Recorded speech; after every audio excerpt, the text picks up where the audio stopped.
Fala, Prestista, tudo bem? Antes de ir para o tema, um recadinho bem rápido, tá? Você pode estar encontrando todo o material que a gente está utilizando nos nossos vídeos na descrição abaixo, tá bom? Então você vai lá abaixo, você consegue estar pegando tudo aquilo que a gente está utilizando, seja planilhas, documentos, mapa mental, qualquer coisa do tipo, tá bom? A gente já fez isso para que você tenha o único trabalho de prestar atenção nos nossos temas, tá bom? É isso, bons estudos! Agora nós vamos falar a respeito de uma questão bem importante, que é o que fazer depois de finalizar um projeto. Porque a gente pensa o seguinte, acabou o projeto, acabou o trabalho, né? E na realidade não. Acabou o projeto, aí existem algumas coisas que devem ser feitas que vai impactar nos próximos projetos, tá bom? Então a gente vai ver a respeito disso. Então aqui eu coloco para vocês algumas informações, né? Como sempre a gente faz uma introdução do que a gente vai estar vendo, né, ao longo do nosso tema. E como sempre eu procuro ser o mais simples possível, tá? Então eu coloquei aqui para vocês algumas coisas e eu coloquei aqui de vermelho já o que é mais importante para a gente, tá? Então o que a gente vai estar abordando aqui é o que seria esse debriefing, tá? Que basicamente é o que é necessário fazer após a conclusão de um projeto, tá bom? Além disso, eu já coloquei alguns outros termos que vocês já estão cansados de saber já, né? PDCA, né? Que basicamente melhoria contínua, né? Então eu tenho aqui o método Kaizen, né? De melhoria contínua, existe até norma para isso, né? Que a gente está sempre consumindo. EAP, Estrutura Analítica de Projeto, basicamente em todos os vídeos a gente está falando sobre ela. Gantt, então a gente está falando sobre o gráfico de Gantt também, algumas coisas que a gente vai estar vendo. Indicadores, né, KPIs. Então, perceba, esse vídeo, né, eu vou até focar ele um pouco para falar com vocês. Então, perceba que esse vídeo agora, esse tema que a gente vai estar abordando, provavelmente é um dos mais importantes. É claro, sem a base que a gente já veio discutido, a gente vai estar falando sobre isso, você não consegue nem ao menos fazer um debriefing, tá? A gente vai estar vendo exatamente o porquê que a gente trabalhou em tudo que a gente trabalhou. Porque se a gente trabalhou da forma que a gente está conversando aqui, né, ao longo dos vídeos, dessas séries, você concluiu o projeto. E agora? Né? O que eu faço quando eu concluo o projeto? Então, é essa resposta que a gente vai te dar agora nesse tema dessa aula, tá bom? Então, assim, a gente vai estar usando tudo que a gente viu até agora, tá? Pelos meus cálculos aqui, a gente está no tema 6, então tem bastante conteúdo, eles vão vir totalmente numerados, então faz sentido você ver os outros temas para conseguir acompanhar melhor. Lógico, eu vou estar sempre reforçando um jargão ou outro, né? Vou estar comunicando alguma coisa, mas eu vou focar sempre no tema da aula, não faz sentido eu ficar voltando em temas já abordados, tudo bem? Vamos lá, pessoal. Então, é bem simples. Eu finalizei um projeto e ao finalizar esse projeto, provavelmente eu vou ter alguns questionamentos sobre esse projeto, tá? O que seriam esses questionamentos? Valeu ou não valeu a pena? Foi conforme eu esperava ou não, né? Foi dentro do prazo ou não, dentro do custo ou não? Meu colaborador trabalhou da forma que eu queria ou não? Então, são questionamentos. Só que perceba, para eu conseguir responder esses questionamentos, eu preciso ter histórico, tá? Então, tudo aquilo que a gente vem falando dos vídeos, de histórico, de dado, né? Faz sentido agora, vai fazendo sentido, cada vez mais sentido, né? A gente está chegando, nós passamos pelo fim do projeto, né? Então a gente está chegando no famoso debriefing. Então esse questionamento esse debriefing aqui nada mais é do que um questionamento sistemático. Então eu tenho um método ali de estar analisando cada item do meu projeto. Então o termo debriefing vem exatamente de quando eu tenho alguma empreitada, alguma missão, alguma coisa, concluo eu volto no resultado dela, né? Eu vou ao resultado dela e vejo se foi conforme o que eu queria ou não.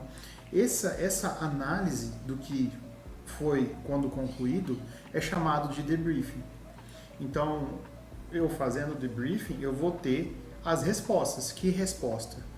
Sobre custo, sobre tempo, sobre a equipe, sobre a IAP, porque eu posso ter pensado num escopo de projeto e esse escopo não ter satisfeito o meu projeto. O que isso quer dizer? Isso quer dizer que eu vou ter que alterar o escopo. Só que se eu alterei o escopo e eu vou ter um outro projeto, por que eu não aproveitar esse dado histórico e a partir de então, todos os meus projetos já contemplando essa alteração? Aí eu não vou ter alteração, eu vou ter uma atualização, né? E isso só é possível fazendo esse debriefing. Então eu preciso analisar isso, tá? Ou, se eu não tiver dado histórico, o que vai acontecer? Eu não vou ter respostas, tá? Então, o que pode acontecer? Pode acontecer de você finalizar os projetos, você ter toda esse conhecimento, que você vai ter sim esse conhecimento, não é porque não está sistematizado ou guardado no software que você não vai ter, você vai ter esse conhecimento, porém esse conhecimento vai estar só na sua cabeça.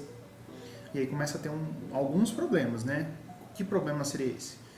A questão de delegar, a questão de você evoluir, né, como empresa, existe uma certa dependência em cima de você, né, ou do seu funcionário. Se aquele funcionário-chave sair, tudo para, né? Então, perceba que eu estou colocando aqui somente algumas questões aqui. Eu só estou aqui para mostrar para você a importância desse debriefing, tá?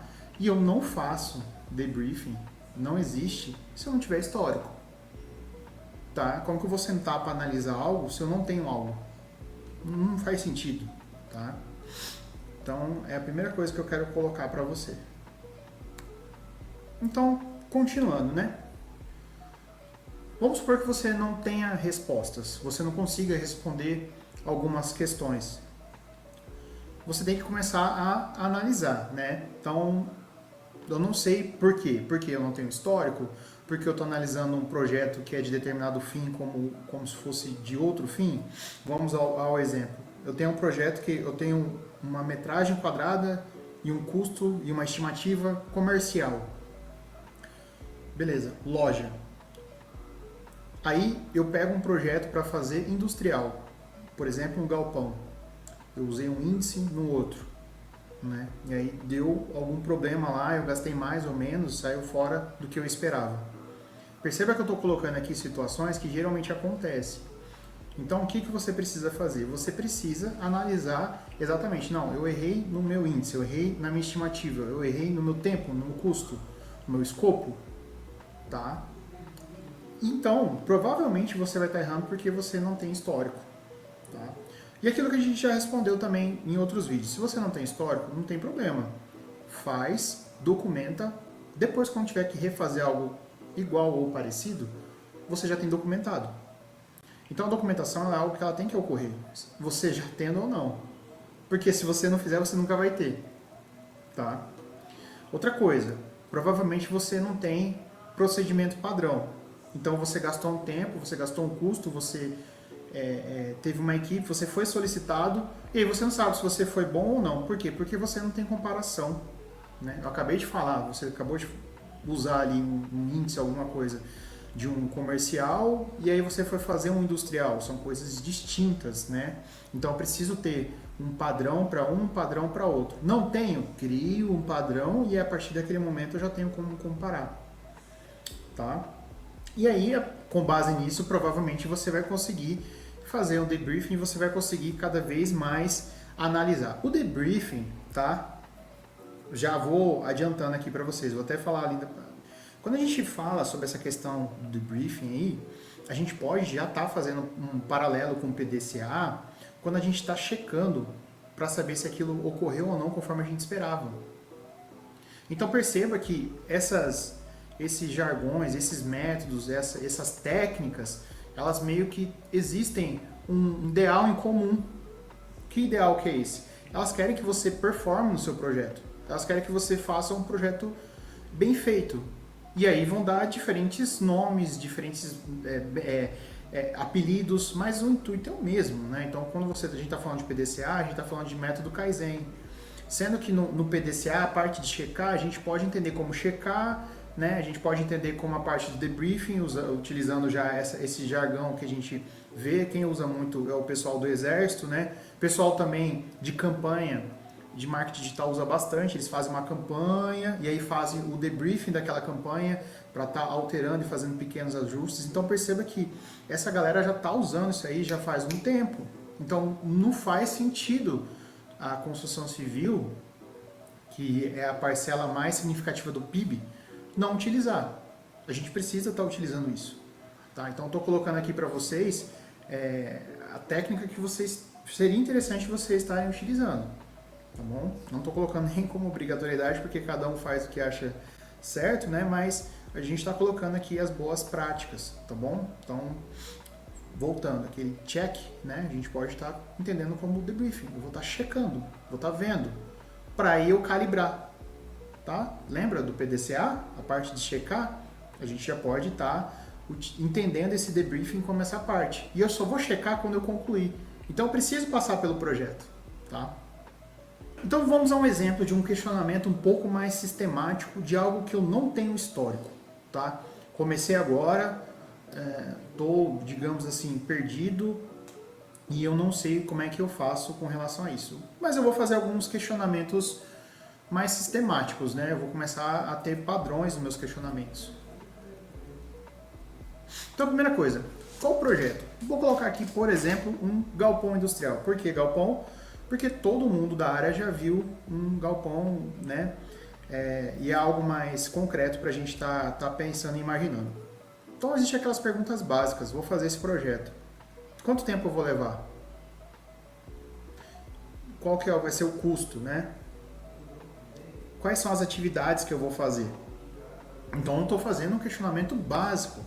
Perceba que aquele azul ali, eu sempre coloco o azul como planejado, o vermelho como executado. Uma questão didática mesmo, né?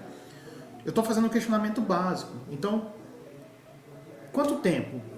Qual o custo? Quais atividades? As atividades, elas levam ao recurso, né?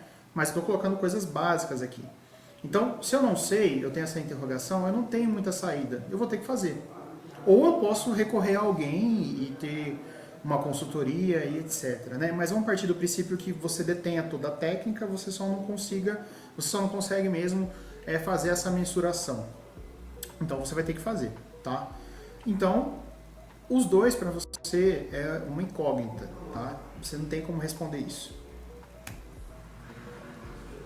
Porém, tá?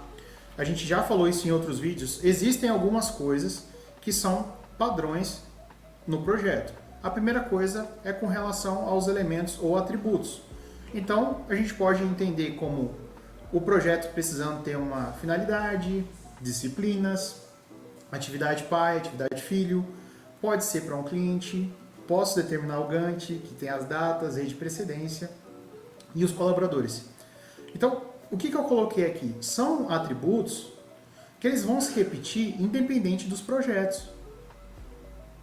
Então, o que eu estou querendo dizer com isso? Você já está começando a determinar padrões. Se você já fez isso com outro tipo de projeto, então a primeira coisa que eu vou me questionar é como que eu vou responder esses atributos em função desse projeto em específico, porque a minha finalidade mudou, logo, com certeza, os valores dos meus atributos vão mudar, mas eu vou precisar desses atributos. Então perceba que eu já estou entendendo a complexidade do projeto de uma forma mais sistêmica, tá? E aí, pessoal, o que eu vou fazer aqui? Eu vou estar mostrando para vocês como que eu vou estar colocando aquelas questões dos atributos já no software. Por quê? Porque a gente já falou muito dessa questão de teoria, então a gente já vai mostrar já como que fica ele já organizado num sistema, tá? A gente vai estar usando o Timework aqui. e você se sentir à vontade para usar o sistema que você achar necessário, tá? Então, assim, o que eu vou estar mostrando para vocês? Exatamente todos aqueles atributos do projeto. Então, pessoal, veja que interessante. Eu tenho aqui todos esses atributos ou elementos, tá? Também, dando a mesma. Só que eu já tenho eles organizados aqui. Então, aqui do lado esquerdo eu tenho uma EAP, onde eu tenho uma rede aqui de hierarquia, de precedência. Eu tenho aqui essas setas ligando, onde uma atividade ela tem que terminar para outra começar, né? Eu tenho aqui essa atividade aqui, ela é composta dessas outras menores. Eu posso ver isso aqui também de forma identada, tá? Então, perceba, eu estou sendo cada vez mais criterioso. Por mais que eu não tenha um histórico, eu estou criando um histórico. Quando eu for fazer um outro galpão depois, eu vou ter já isso aqui como padrão. Ah, mas o meu galpão é diferente e o projeto é único. Tá, a gente já falou sobre isso, mas eu volto e repito, tá? Todos os gestores, todos os grandes gestores de projeto, o que eles fazem? Geralmente, quando eles vão trabalhar no projeto que eles não sabem, não entendem, ou têm um conhecimento mínimo, eles vão atrás de alguns especialistas. Se eles vão atrás de um especialista, o especialista vai passar a experiência dele. O que é a experiência dele? A experiência dele é um dado histórico para um projeto atual. Ele está te fornecendo um template. O que você vai ter que fazer? Você vai ter que organizar isso à forma daquele projeto. Então, de uma forma ou de outra, você vai sempre chegar num template. Tá? Então é interessante colocar isso para que não haja aquela mas eu não é todo projeto. Você não vai reinventar a roda. Tá? Você não vai começar tudo do zero. Provavelmente alguém já fez um galpão, provavelmente você consegue achar histórico disso, e aí você tem que sistematizar isso, e quando você for fazer de novo, você usa o dado histórico e vai sempre refinando, tá bom? Então é isso. Então, perceba, o que eu estou fazendo? Eu estou documentando, tá? Eu estou documentando. Continuando. E aí eu vou finalizar o projeto, né? E aí eu posso ver alguns outros atributos. Que atributos são esses? Eu posso ter aqui exatamente aquelas perguntas iniciais, né? Tempo, a quantidade de item, né? O custo e o escopo. Eu posso fazer essa mesma análise entre o planejado e o executado e confrontar eles. A gente tem um vídeo sobre indicadores, então a gente já está aqui fazendo uma análise, transformando indicação com base em métricas, né? Então a gente tem vídeo explicando muito bem isso. Então, só é possível fazer isso porque eu estou documentando o meu projeto. Tudo bem? Então, isso aqui eu já estou começando a fazer um debriefing. Então, já estou vendo o que eu errei, o que aconteceu, por que certos valores excederam, como é que funciona, tá? Então, olha que interessante, aquela resposta que a gente tinha, aquela pergunta que a gente tinha, né, sobre planejado, a gente não respondeu. Por quê? A gente não conseguiu planejar direito, porém, a gente executou o projeto. E agora, né, partindo do princípio que você não tinha nada, agora você tem algo. Então agora você consegue sim pegar esse valor aqui e utilizar para os próximos projetos. Tá bom? Então, a gente até fala isso, acho que no primeiro ou segundo vídeo da série, que a gente utiliza o PDCA dessa forma, né? Então, assim, agora a gente está sendo cada vez mais detalhista nessa questão, tá? Então, pessoal, o que acontece, tá? Vou conversar um pouquinho a respeito disso. Eu só consigo fazer o debriefing se eu tiver dado histórico. Pensa comigo, eu vou sentar e vou analisar um projeto que eu fiz, tá? Aí a gente vai analisar junto. Aí eu pergunto para você como é que foi com relação ao tempo, quanto tempo que gastou, o que você usou de recurso, e você não consegue me responder isso. Como que a gente vai fazer uma análise? Como que a gente vai determinar um PDCA? Porque eu estou querendo checar para propor melhoria. Então, de cara, se você não tem dado histórico, se você não tem como fazer esse armazenamento de informação, a primeira melhoria que você tem a fazer é conseguir fazer. Tá? Então, assim, de imediato é isso que você vai ter que fazer. Com base nisso, você vai determinar padrões, você vai determinar templates, você vai determinar uma série de coisas, tá? Então, a gente tem outros vídeos aí que a gente coloca essa questão, tá? De template, utilização do template, o quanto que agiliza, tá? Então, é muito mais simples você corrigir um template do que você criar algo do zero. E tem uma outra coisa também, quando você começa a rodar isso, você começa a analisar se o projeto, onde que foi dado, onde que teve êxito, onde não teve, por que que não teve, tá?